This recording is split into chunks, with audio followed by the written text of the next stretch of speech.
अस्सलामु अलैकुम वरहमतुल्लाहि वबरकातुहू।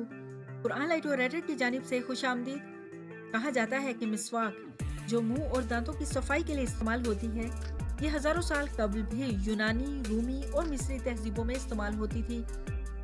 मिसवाक बहुत से दरख्तों से बनाई जा सकती है, सिवाय इनके जो जहरीले या नुकसानदेह हों, जैसा कि अनार का दरख्त। लेकिन कड़वे दरख्तों की मिसवाक को तरजीह दी जाती है, जैसा कि पाम का दरख्त, जैतून का दरख्त।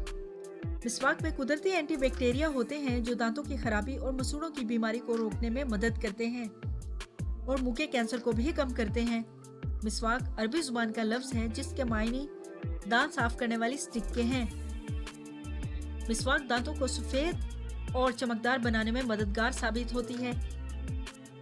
मिसवाक उस वक्त से इस्तेमाल हो रही है जब पेस्ट और ब्रश का कोई कॉन्सेप्ट ना था।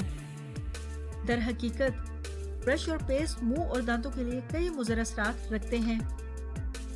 मिसवाक न सिर्फ दांतों के लिए बेहतरीन है, बल्कि इसके और भी बेशुमार फवायद हैं, जैसा कि ये अकल में इजाफा करती है, दिमाग को सुकून बख्शती है और नजर में इजाफा करती है।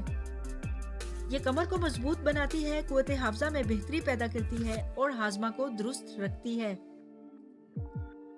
ये इब्तदाई बुढ़ापे के खिलाफ मज़ाहमत करती है, कुव्वत हाफजा में बेहतरी करती है और सर दर्द को भी दूर करती है।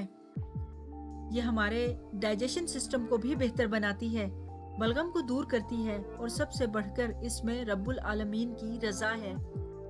मिसवाक रसूल पाक सल्लल्लाहु अलैहि वसल्लम की सुन्नत है और हर मुसलमान को ये सुन्नत अपनाना चाहिए। अगर ये वीडियो पसंद आई हो तो हमारे चैनल को लाइक करना, सब्सक्राइब करना ना भूलिएगा। अपना बहुत ख्याल रखिएगा, दुआओं में याद रखिएगा। अल्लाह हाफिज।